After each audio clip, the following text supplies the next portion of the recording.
Hi, and welcome to another episode of Disrupt Your Now, the show for entrepreneurs who are sick and tired of checking off the boxes. Mhm. Our guest tonight is checking off her own boxes, creating her own boxes, checking off her own boxes. Her name is Tracy Gregorio. And please, Tracy, please correct me if I'm wrong. Oh, no, But that's right. she is CEO of G2 Ops, which is an IT Mm. engineering and cybersecurity company, which I love because there are not that many women that high up in technology. So I love seeing that. But welcome to the show, Tracy. Oh, thank you, Lisa. Great to be here.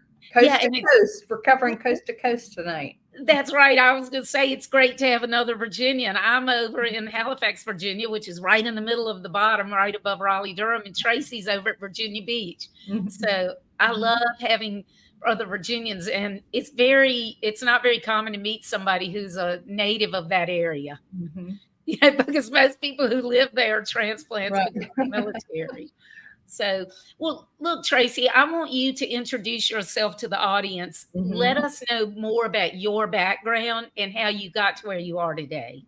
Oh, great. So good evening, everyone. And the jets are out practicing tonight, so you may hear them at Oceana Naval Air Station. Yay.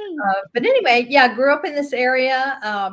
Just My father wasn't in the Navy, nor my mother, but grew up in this Navy town and just love our military. My dad was civil service, working at the Naval Safety Center, and was working with big data early on when I was in high Oh, school. Got me interested in big databases analysis. They wanted to how can we prevent any problems with aircraft. They did all the investigations on accidents or maintenance, and I loved it. And then a high school teacher introduced me to computer programming. Went to Virginia Tech for computer science and just loved it. Have had a wonderful career, pivoting through different industries. And anyway, all technology. It's never boring. It's hard to keep up with. yeah, for But sure. we try. And then this is year 10 as the CEO of G2 Ops. So that's been a great culmination getting here. Well, what Tracy didn't mention is this is what the sixth year of y'all making the Inc. 5000. Right. Yeah. Fastest growing private companies. So we're really thrilled. Everybody's like, what's your secret? I'm like, we do good work for our customers and, focus on them. What are their pain points? What do they need? And try to meet their needs within cost, schedule, performance, and budgets they've given us. And they keep coming back. I need more. I need more, from G2 Ops and our team. Imagine that. I know. Most people are looking for like some secret or cliche or, secret sauce, and they make it way more complicated.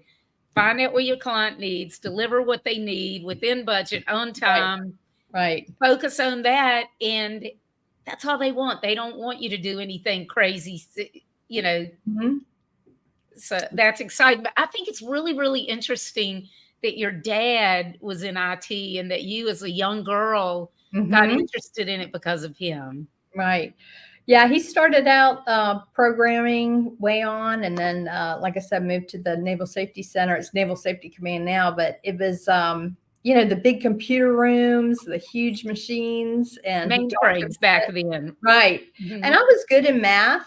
I thought maybe I'll major in math or something. I enjoyed it, solving problems, always very technical. And he's the one who we looked at statistics of where things were going. He thought, Mhm. wow, I think, if you're interested in computers, I think this would be a good thing to major in. So that's what I That's picked. awesome. Mhm. When I was in high school, and I mean, when I graduated, I'd never even seen a computer because it was Right. all mainframes then. And Hmm. my mother, who'd never been to college, really wanted me to major in computer science, but I couldn't even relate to it. And then when I went to school, I took Fortran. Ugh, No, no. hated it. The whole punch card scene, I just couldn't stand. And Right. then I took basic, and I was pretty Hmm. good at that, but I was really good at math. but all I could think of was, I don't want to go to school for an extra year because I didn't start out in that. I mean, Okay. Yep. kids are so stupid, Mhm. thinking about a year. So I majored in accounting and I was really, really good at it, but didn't like it. And so my point of all that is you were so lucky that you had the exposure Right. to computers through your dad. Hmm. I was, and I was he didn't go to college. Mhm. He just got in a programming, program because they needed people, and he had the right aptitude and everything. So first to go to college, and we didn't know in our family. So you're Right. right. I was very fortunate to have that kind of direction given to me, or suggestions and things. But I Mhm. remember doing research. Look at all these careers. Look at all these paths you can go. You can work in any vertical in That's right. technology. And right now it's every Mhm. single vertical. So I think it's also very interesting the tie into your dad because you said he didn't go to college. Things mhm, change so quickly in the technology industry that it doesn't matter. And a lot of people think that's a new thing because of the internet. So it's right. so cool that your dad is proof that in this Mhm, arena, that's how it's always been. right, right. Yeah, and even at our company, we have, veterans, that came up through the enlist ranks. We have people right out of high school that have decided, they college isn't for them, and then some other great university graduates from great schools across the country Mhm. working here. So it's a good mix, but it's not required, like you Yeah. said. If people have the drive and initiative on their own. Mhm. Hmm. That's awesome, and we're both Hokies, so Right. That's that's right. another great reason to have you Yeah, on the show. Not that I need another one, but I always think it's fun to have a Hokie zone. it is. So, tell us about the company now and the Inc. 5000, winning the Inc. 5000. Was that Mhm. something that was even on y'all's horizon? No, it's 10 years, and we really wanted to work on something called system engineering, model-based system engineering. So it's a new way to manage complex networks for the Navy. We're like, we want to change the way the Navy does system engineering and, help them because Mhm. private industries using a lot of new technology. And that was our goal. And my husband really had the vision uh, for that. He had served in the Navy, and he said, it put things together and then they don't work, or they'll Mhm. upgrade something and then it doesn't work. So if you use system engineering concepts and modeling to model the data, you can actually see what the impact is. If you make Mhm. a change, if you remove a system, what's the cyber posture change? So it goes on and on and on what we can do. And I just really got excited about it. And so it was hard. You're doing little jobs, subcontracting, trying to win a contract. We didn't win our first contract till 2016. We And started what year, how long had y'all been in 2013. We started in 2013. 3 years to win your Yes, first contract. Wow. yes, yes. So we were a sub and did little, I call it Okay. scrappy work, or you might have enough Mhm. money for 2 weeks. I mean, it is tough. Yeah, I bet. And then we won our first one, and that set things in motion. And I was talking to another business owner about he said, my goal is to, be in the Inc. 500. Mhm. We hear about Inc., the magazine, of course. So I Yeah. looked into it, and you have to turn in, your revenue, your growth. They look back 3 years, Mhm. and everything has to be verified and certified and everything. And they look at tax returns just to make sure the data's right. So Yeah. we, started submitting it. And, we just found out in August, 6 years in a row, which is very unusual.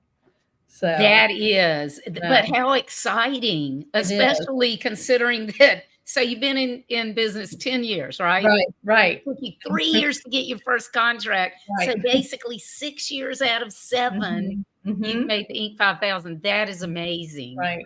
Yep. Big congratulations Thank on you. that. Thank you. It's because we hire very, very, very good people. So Yeah. Yes, for sure. yeah. Okay, so let's rewind and go back and Okay. kind of talk about your career and the evolution of it because for y'all in the audience, what I want y'all to understand from Tracy, because she's such a great role model for this, is that your experience and skill set is applicable across all industries. Even if you have a very specific skill or set of experience, chances are there's some part of it that is applicable somewhere else. So let's start from the get-go with you, Tracy, and Okay. kind of figure out how that path Okay. went. Okay. So yeah, I major in computer science. Like I said, I didn't do any internships. It wasn't like a big thing back then, just did small jobs in Virginia Beach. So, and I took advantage of all the career services, at the university. So encourage all students to do that. That's why they're there. And, found a job, interviewed up in DC, down here, a few other places, and decided I wanted to stay in Virginia Beach, and took a job with a defense contractor doing computer programming. They were just desperate for people because the need a lot of things were going to software based instead of hardware. Well, just out of curiosity, what language did you start out programming in? Or did you focus on one? Well, it was a military language called Yuck 7. Oh, okay. I'm not familiar with that. I didn't learn it in college. I learned Fortran and COBOL, but it was easy to adapt over to it. So it was for these hardened computer systems that are on ships. Okay, gotcha. So Yuck 7 and Yuck 43 and things like that. Some people in the audience will know what that is. Yeah, for sure. That was a special government developed language.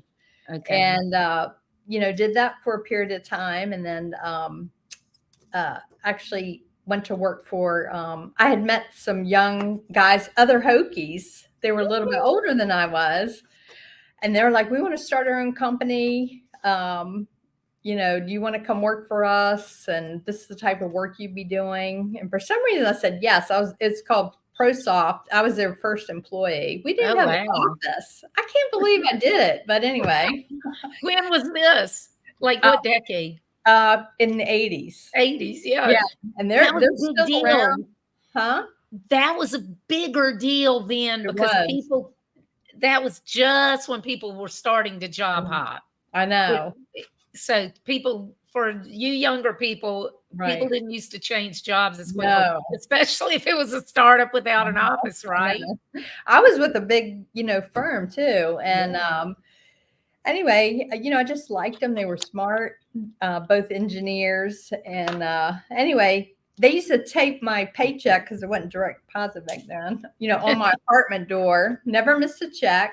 Okay. And anyway, I stayed with them for 5 years.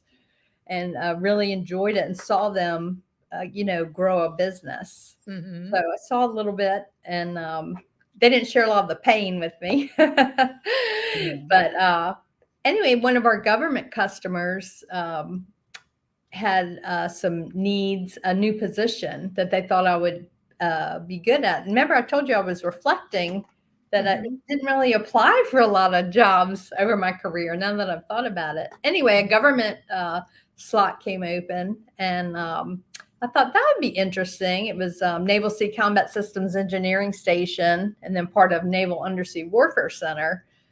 And so I ended up going to work for the civil service, and I stayed there 5 years and did 2 very different positions for them. One was like internal IT, development, and then the second one was actually submarine combat systems, developing a simulator for training. Okay. So that was the first time I was exposed to submarines.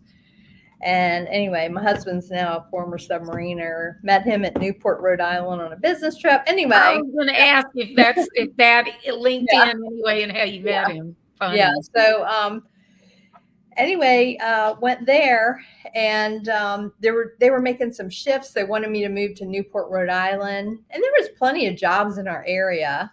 And I remember my dad, he influenced me again. He said, the Family Channel is a public company, cable television run out of Virginia Beach. I mean, how many, TV networks are in Virginia Beach, starting by CBN? And they were looking for a database analyst. So I did apply for that job.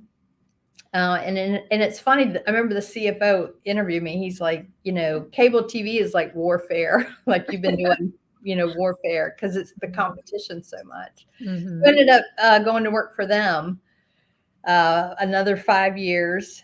They were sold. They were a public company and then sold to Fox. So I got Okay. to work for News Corp for 2.5 years. So Wow. big business. That was interesting. Learned a lot. So we had offices all over the country, and ran all the technology, for the network. And then Dr. Pat Robertson of CBN, he was president of Regent University. Mm. His assistant called and said, "Hey, come over and meet with him." I knew him, and I went over there, and he said, "We want to go global with higher education, Mm. and we need someone that knows, internet and things like that." And I'm like, "Well, I don't know anything about higher ed except I went to college, but no, but the internet." Yeah. So went with them and helped start the whole online education. That was 2001. So that's when it was pretty new. Yeah. And helped grow that whole infrastructure. And we ended up with students in like 90 plus countries and all accessing online. I mean, we didn't have anything even like this back then. Yeah, back then, I know I started designing sites in 95 Right. and started my business in 96. So yeah, I know what you Yeah. had, which was a big fat zero. Right. But we pushed the edge with Yeah. technology and video, and because they offered grad degrees and to get the accreditation, Mhm. you had to show, all the work was still being done. Yeah. So, and then they wanted to start an undergraduate school, and I was part of helping them launch that. Oh, So wow. that was really rewarding, and all digital marketing. Mhm. They were like, Oh, "Oh, you know how the internet works, so you're going to be in charge of the digital marketing." And so I was able to do that. So that's how I learned a lot about marketing. and it's so funny. People are Mhm. like, "Oh, you understand the internet, so Right, you can do the digital marketing." right, That's like saying, "You know how to drive a car, so will you right, go take our car to F1 and drive," right, or whatever. That's right. not really even the same thing, but still, it's just so funny because people equate Oh yeah. whatever's running them with whatever the skill set is. But what a great opportunity for you to Mhm. learn about digital Oh marketing. yeah. So of course I always find the best partners. That's been a key. Yes. For me, as far as technology, who's leaders, in their class. Mhm. And, found a great digital marketing firm out of Austin, Texas, Takini back then. And I think we used them for 10 years. Oh, So wow. now they're helping our company now with Oh, brand. But anyway, see, that's another example. I always preach right. to people about strategic partnerships and Oh, yeah. collaborations, and when Hmm. you can find the right people to work with, you can develop relationships that span decades. Right. It's Right. like building a family, isn't it? It is. It is. Yeah. Networking. It's key to everything, Mhm. relationships. And so I did do right before Regent, I did a little startup Family Click. There was a private investor that Mhm. put in his own money, and he was worried about internet filtering Mhm. because it was so bad, Okay. way then. So Yeah. things are segregated now, and Mhm. to protect kids and families, but it wasn't that way when it first started. Yeah. So. So that was like a plug-in or some kind of software to Mhm. block certain Yep. sites? Yeah. Yeah. So you could say, protect your family. So it would Mhm. run a filter before things came through or email. Yeah. So that Yeah, was interesting. excuse me, a lot of people have no idea how bad it was. Oh Back yeah. in the 90s, I homeschooled my kids for a couple of years, and when I Mhm. was just getting ready to do it, and I mean, I would I would search homeschool and, like, all these porn sites would come up, but, I mean, Oh yeah. you didn't know it until you got to it, Right. and people Mhm. now, I mean, yes, there's stuff out there, but you are so much more protected than we were than people are Right. now. Now we just get targeted by ads to buy things. Right. I Before just it was a lot more, yeah, sinister. that's right, yeah. Yeah. So you did that in kind of in the middle of the Regent thing. Yeah, Okay. right before I missed it. And then Regent, and then my husband's like, let's do something great for the Navy and the military. So I came over to G2 Ops 10 years ago. So did he have a computer science background? No, he had served in the military, submariner, and then our other partner is a cybersecurity savant. Okay. So the combination of their two combination of experiences. us, yeah. So made that's us how. do- Okay, so y'all, the three of y'all came together, and with Right. y'all three different sets of knowledge, started this cybersecurity. Right, and system engineering, and Okay. I had been exposed to running large departments and having budgets and banking and different things. So I kind of brought that business mindset too. So. Yeah. Mm-hmm. Well, even though technology is the thread, the constant throughout your career, if somebody were to take a step back and try to imagine themselves doing all those different things, you've really taken all kinds of curves so that people wouldn't expect, or that you wouldn't have even expected. Different industries, different types of work within it. What do you think has been your key to being able to do that and be able to adapt? I think it was really just ask a lot of questions. It's especially like cable TV. I mean, there's things called demographics and make goods and all these. There's all this terminology. You have to learn it. Yeah. Take time, understand it. And now the Navy, we just had a group had to stay late to do some troubleshooting for U.S. Fleet Forces Command. And I was saying, do you even know what they do? Do you know how important they are? Look it up. And I've always just had that intellectual curiosity to understand, what's going on. Why is this important? Yeah. So I think that's something that came naturally to me, and really look for it in other people too. Yes. That we hire. That's something I value in myself too. So I know exactly what you mean, because people who aren't curious don't ask questions and they just kind of drift through life. Right. Where when you're curious, I would say there are three questions that you're asking yourself: why not, and what if? Asking yourself and others.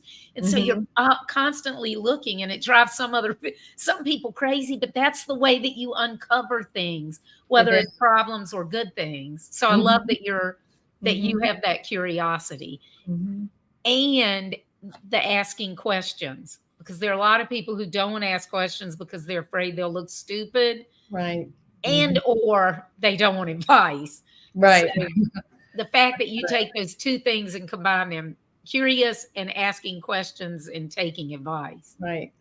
Yeah, I think I've always done that. You sit back. If you think you can find the answer yourself, research it.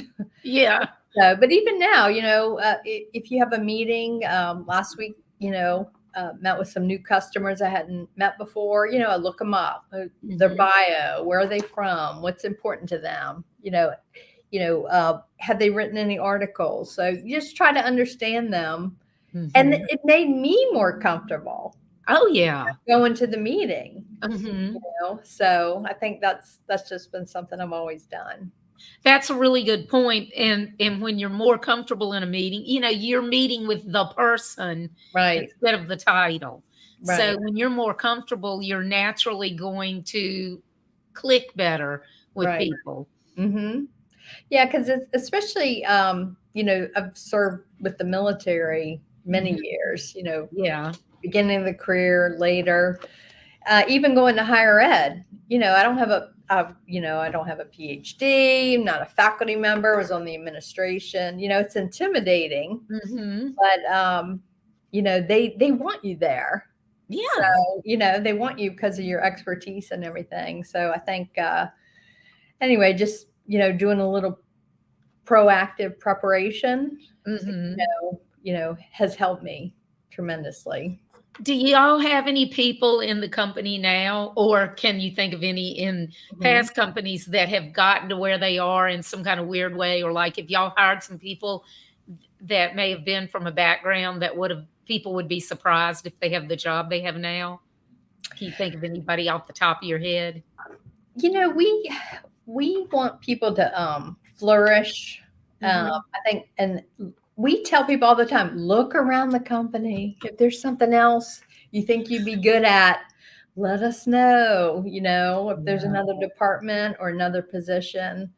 So, we let people move around.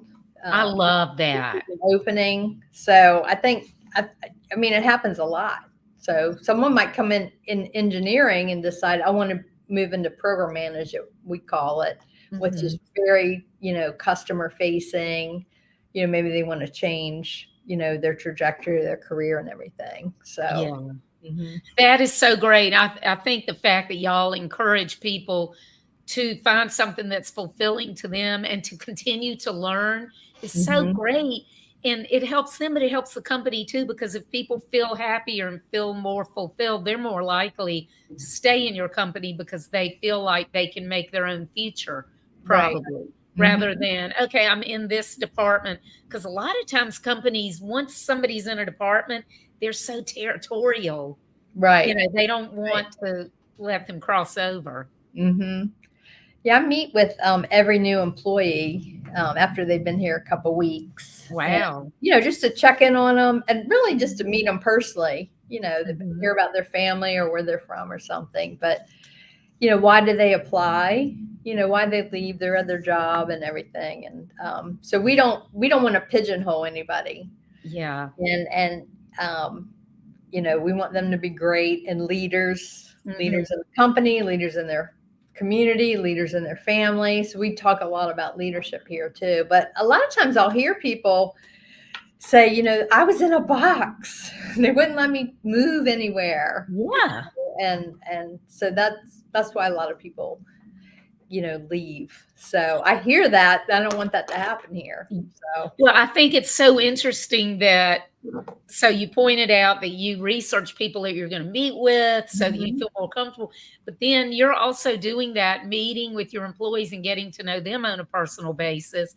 So that right there, that's the same thing in two totally different scenarios, but that if people learn that, take that lesson from you, it will help so much in whatever you're trying to do if you're relating with people personally. Yeah, and they enjoy it and I enjoy it. So well, and it makes them feel like you care, and you do care. I do. So it's not a fakey thing, but it makes them realize that you care. But it does also help you if you feel like you know and understand your employees. You are more likely to be able to get the best out of them because you're more likely to recognize talents that they or their superiors might not even realize they have. Right. And then, we might have hired them for one particular purpose, but then I'll find out, they have this other thing in their background that we can actually use over here too. So, because we're a matrix company, so you may work on multiple projects and different things. So it's, where can we plug you in, to serve the customers best. That's cool. And the more you know about somebody and find out all those little things in their background, you may even end up creating a new position. Exactly. Just because somebody's background, the unique combination gives you an idea for a position that you wouldn't have even thought of otherwise. Exactly. Yeah. How many employees do y'all have now? We're 180. Wow. So we have 3 offices: Virginia Beach, San Diego, and Arlington. And then a few remote, not too many, but yeah. Golly, I just keep going back to that this is basically in 7 years. Right. I know you worked really hard those first 3 and everything, but that's all the foundational stuff. Just look at this. See, here we are. We've got somebody right here. Tanny Simmons says they created a new position for me. Tracy's the best. Right. So she's a perfect example. Tell us about her. So she came in to be an executive assistant for the cybersecurity savant I talked about, Kevin Esser. and she has a master's degree in public administration. So we knew she had some other interests, but that was the position we had open at the time. And now she helps us with all of our pipeline development, business development, and does all the competitive analysis. Wow. Company, and everything that comes out of her is excellent. Oh, I can imagine. Yeah. So if we need, information on competitors or people we're, who's an incumbent, if we're bidding on a project, so she does all that research. So that's cool. So she's grown with us over the years. Well, and biz dev is so important in the fact that she came from public administration. She already kind of knows all that, right? The intricate stuff that people like me who've never worked there wouldn't know. Right. It's a totally different government. Wants to serve the government. Even though we're defense contractors, we're still serving the public. Right. Yeah. That's cool. Thanks for chiming in, Tanny. I love that real life experience example. What has been, I don't know really how to word it. This isn't the best wording, but like your biggest surprise or your biggest lesson or something in running G2. Okay. As compared to all of your other stuff. Is there anything that really stands out that you're like, wow, I never would have thought that would have happened or anything like that? Oh, I think for business owners or anybody thinking to get into business, you always hear cash is king. Yeah. It is. I didn't realize how hard it is for credit and banking. We see banks in all the cities or the biggest building. We think they're there to help you. No. And the more you need them, the less they want to help you. So no, I love our bankers now, but when we get started, we're like, okay, we need to, we need a bank, we need a credit line. They're like, nope, too risky, come back later. And, we were older, we had assets, we weren't like, young with nothing. So it's really tough. I think that was my big lesson. It's really tough to get started and then have the cash because you have to do the work, pay your people, then invoice your customer, and then you got to wait for the money to come in. So that cycle is really tough. So yeah. But now we're with JP Morgan. I'll say that now, but kudos to JP Morgan. Well, and the thing is, it's not just that one time paying your people, doing the work, waiting for the money. Right. You get to that point it starts all over again. And there are just so many people who cannot deal with that pressure. Right. And that stress. How do you get past that? Well, and they watch you every month, reports and quarterly and annual, and there's certain requirements, profitability you have to hit. So I think that was the biggest lesson. Oh, how do I deal with it? Well, yeah, just that whole it's so stressful. And I mean, I know as the owner of a small business, mine is not nearly as large as yours, but it's just crushing to some people. They just can't take that pressure. Right. I love running. I'm not fast or anything, but I've done I'm getting ready to do my 40th half marathon. So I run. I like to, work out, walk. That's my big stress. Okay. I walk around our building today, but a lot of things, there's nothing you can do about it. Yeah. So you just have to do your best work and prepare. But we focus on, I call it growth, security, brand. So growth is number one. All right. So if the bottom falls out on one contract or something changes or the customer's priorities change, you can have other work lined up because now we have responsibility for all these people. So constantly growing, they want to get promoted. They might want to do something different. So we have to focus on that a lot. And that's just, when you prioritize that way, it doesn't relieve stress, but it helps. It puts you a step ahead because you're already looking forward instead of reacting. You've already been laying the path. And Tanny's out there working on that biz dev stuff.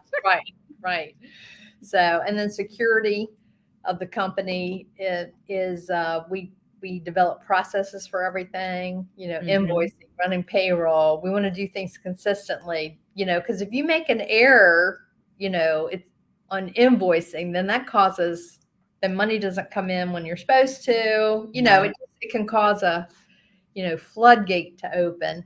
So we try to follow processes, procedures. We do training, for people, and that relieves stress. Yeah. Right? Because things are being done a certain way. There's a QA process. Mhm. So anyway, that's how, like you said, I think that's the right word, being proactive. Yeah. What was the third thing you said? Growth, security, And then brand. brand. So Yeah. it's not just branding, but it's, what is our brand? It's excellent. I always said we want to look like a Fortune 500 company. So it's what work goes out, the work product, we want to make sure it's, all done with excellence, presentations, whatever the customer sees or receives, we want it done excellent, because that represents our brand.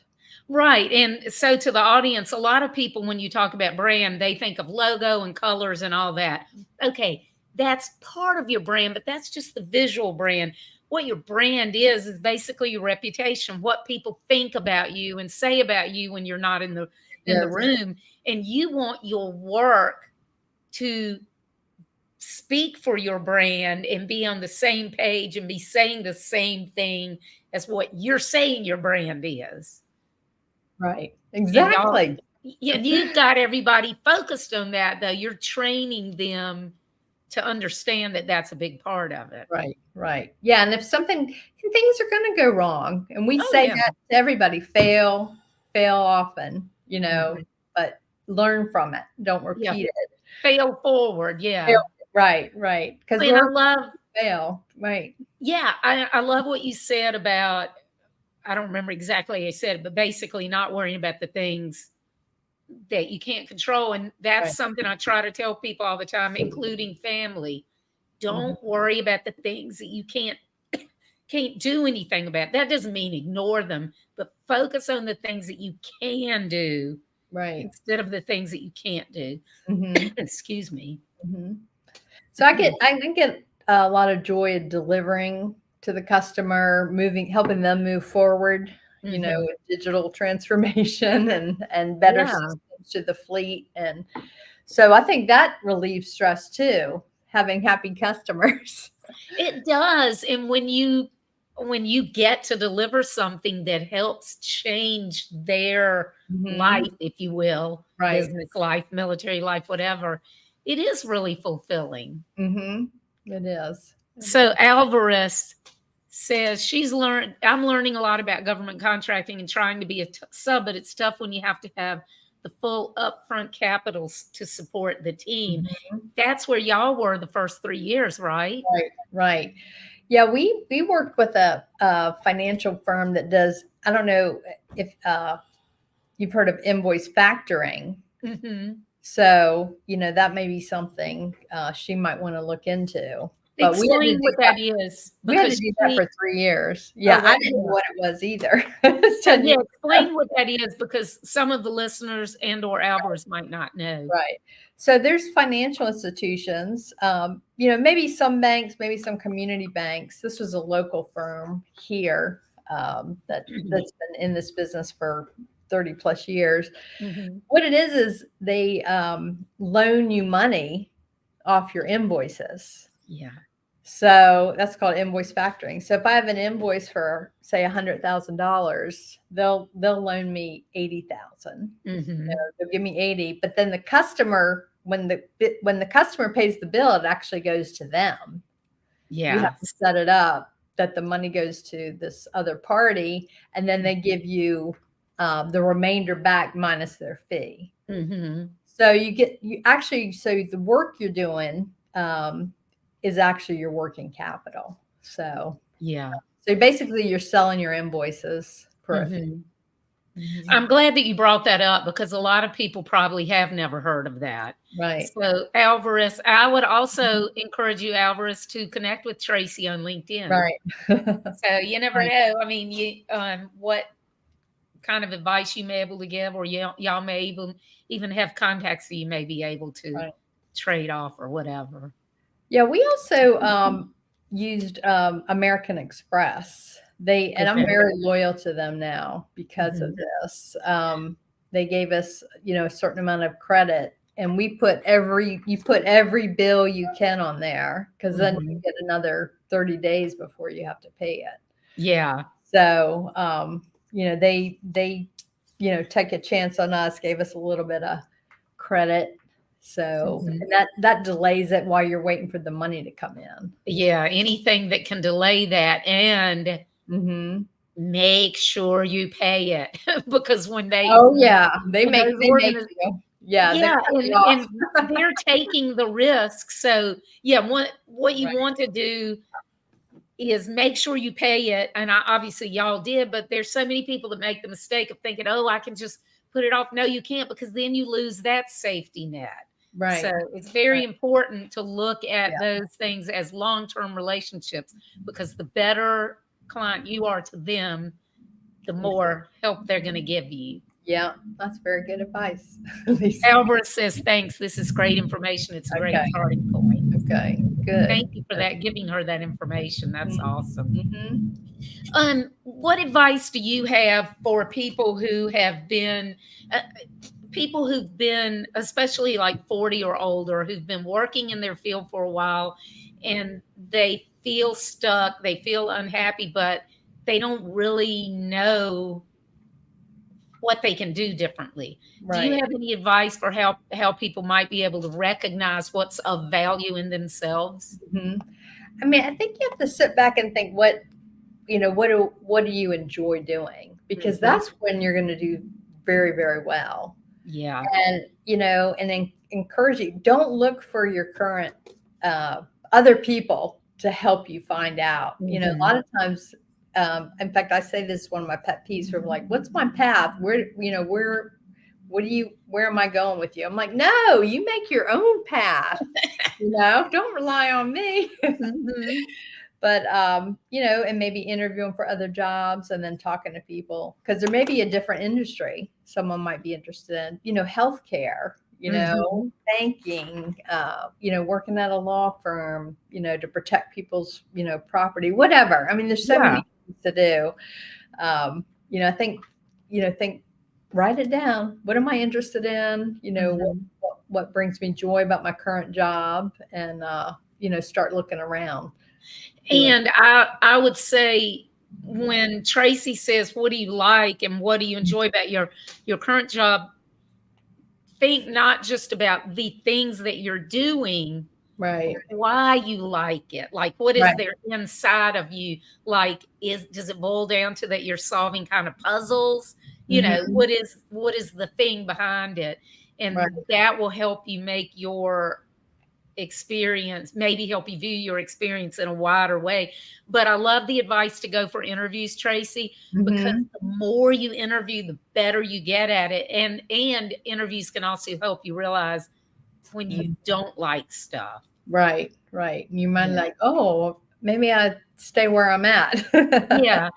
you know. And a lot of times, though, if you interview with somebody who's a really good interviewer, and I would imagine that you fall in this group, those people will give you advice if you ask Mhm. them for it, you know? Mhm. So Mhm. don't be afraid to ask people for advice, follow up, and, thank them, and ask, do you have any advice for, you know, Right. whatever it is Right. that you want to ask. Don't be afraid, because even CEOs like Tracy are real people who most want to see other people succeed. A Mhm. few don't, but most Right. do. Right.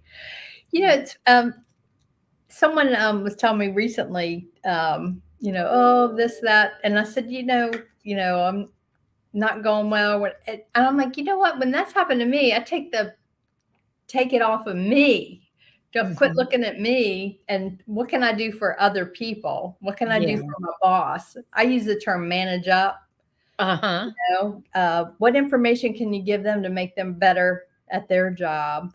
Look around you, your coworkers. Maybe I can help someone Mhm. with something else. And it's like when you take it, worrying about yourself all the time, all of a sudden, you might discover something else you're good at, or so anyway, it's all about team for me. I try not to use the word I. I've been like that my whole career. So how can I help everybody around me be really, really successful?